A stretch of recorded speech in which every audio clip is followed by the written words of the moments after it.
Hi everyone, I'm Ken from CryptoTradingKS, and the inventor of the CTKS method and BORSOG trading.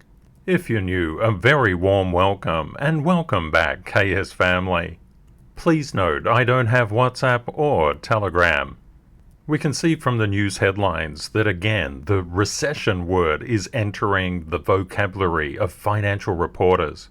And we can see that the US Economic Confidence Index is really low, almost approaching that like we saw in October 2008.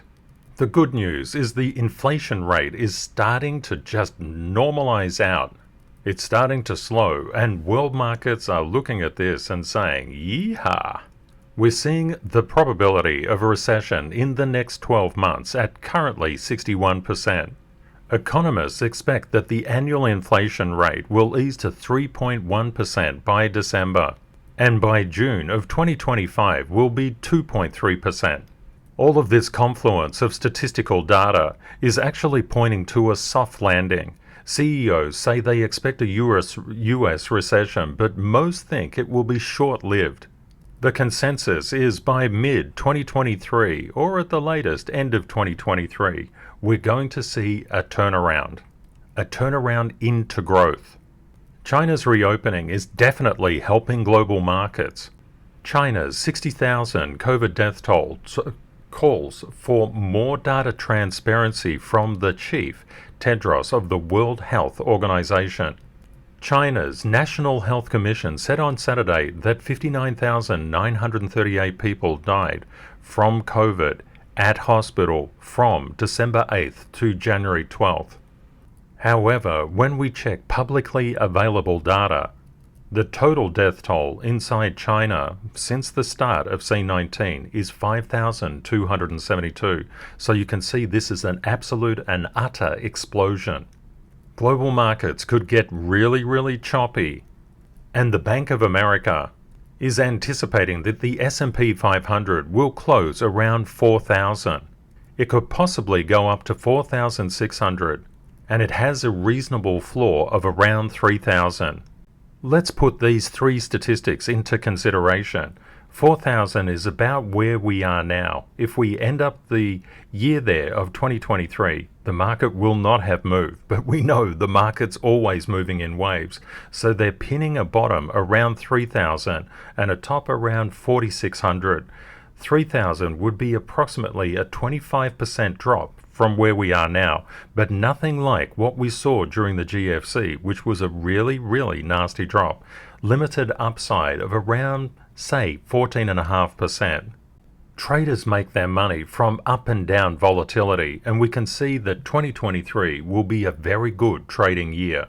Financial markets are incredibly complex, and one thing that we know, Bitcoin cannot escape the gravity of the stock market, but the alts can't escape Bitcoin's gravity either. That's why we need to cast a really wide net across many dimensions.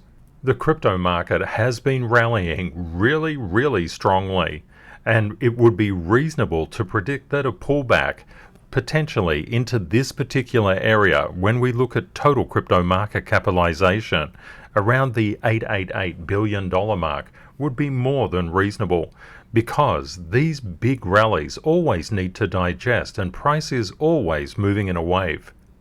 An important thing to understand, there's always negative news inside the market, and that negative news is really negative. This is the way it's been across all of financial markets history. Just because there's negative news inside the market doesn't mean we panic, it just means we're mindful. We've been seeing some really big short liquidations, and we can see that the shorts have been really taken out of the market as the longs come piling back in. Liquidations inside the market have been really large, especially for weekend trading. 90.31 million across 32,987 positions. And when we look at total liquidations across the past 24 hours, we can see about 54% short. Past 12 hours, about 70% short. Past 4 hours, turning around 70% long. And the past hour, it's gone back to short, 83% short. And we can see that yesterday's liquidations were absolutely mind-blowing, and especially across the weekend. The crypto market is currently trapped under the 21,206 resistance level. Two key levels for you to watch are the 20,970. A break above this particular 20,970 would suggest that the probabilities are the price is coming up to at least test this 21,206. If we get a breakdown of the 20,681 level, we're headed potentially down. And I say potentially because we never can quite tell. A lot of people want certainty, but certainty will just destroy your portfolio. You just need to deal with what price actually does. This is a very, very different way of thinking, but that's what we do inside Zone 3 and Zone 4. In Zone 1 and 2, people need a definite answer. Is the market going up, or the market going down, or the market going sideways? In truth, it can do all three things just within a span of a 24-hour period. So that's not the right question to ask. The right question to ask is, what are you going to do if the market goes up, goes flat, or goes down? When people are new into markets, they only consider one position. The market will either go up or go down. They don't really consider the neutral perspective. But what we do as professionals, we consider all three dimensions simultaneously.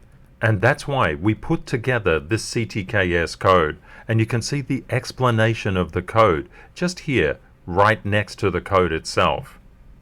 And well done to everybody that puts in that code each and every day.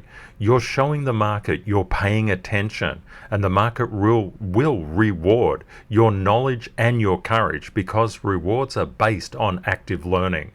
Objective dynamic market structure gives us a really good indication as to where things could go if it reaches certain price levels.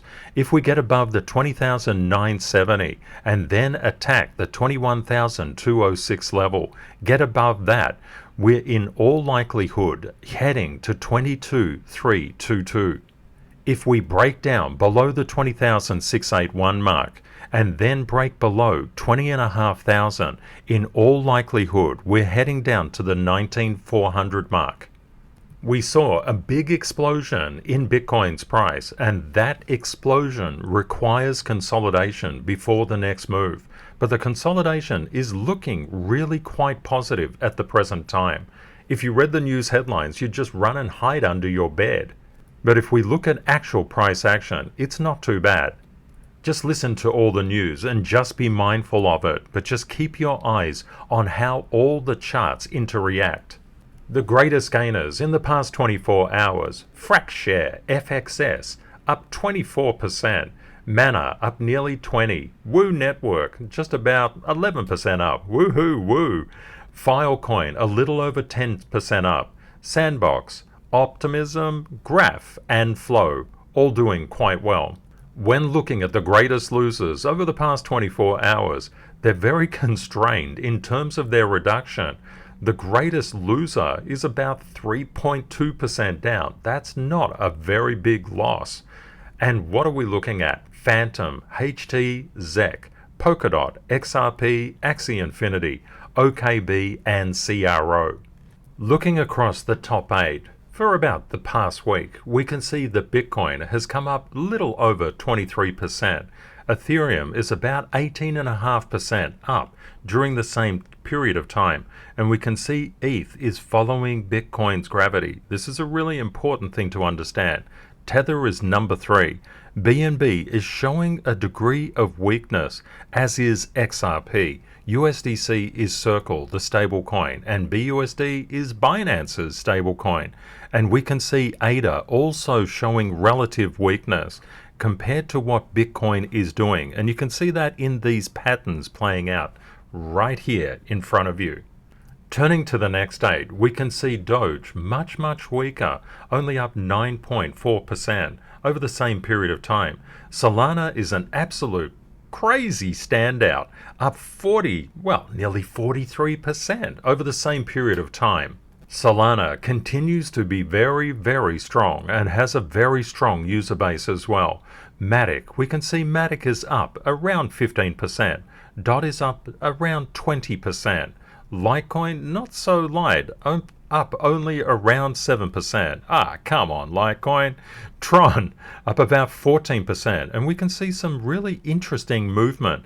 What you want to do is you want to look across the various charts and see which ones are diverging in their patterns. Which ones are coming up faster than the other ones? DAI is a stable coin.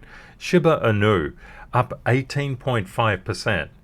Please let me know, why did I focus on Tron's particular price pattern? There's a reason for it. I'd love to hear your thoughts. What do you see with Tron that's maybe a little bit different from the other cryptos? Please also let me know in the comments, where do you think Bitcoin is headed? Bitcoin, actually understanding where it can go and keeping your eye on it is all part of your active learning. The more you actively learn, the more the markets will actually reward you. That's why I ask the question, because you answering it is the most important thing you can ever do. Something that will help to guide your perspective. If we actually see a break in this particular trend line, which would occur around 20,853, we're probably heading down to the 20,681 level. Just keep that in mind. If we get a retracement under there, if we get an expansion above 20,970, it's quite likely we're heading to the 21,206 level. Take care out there, my friends, and see you tomorrow. Bye for now.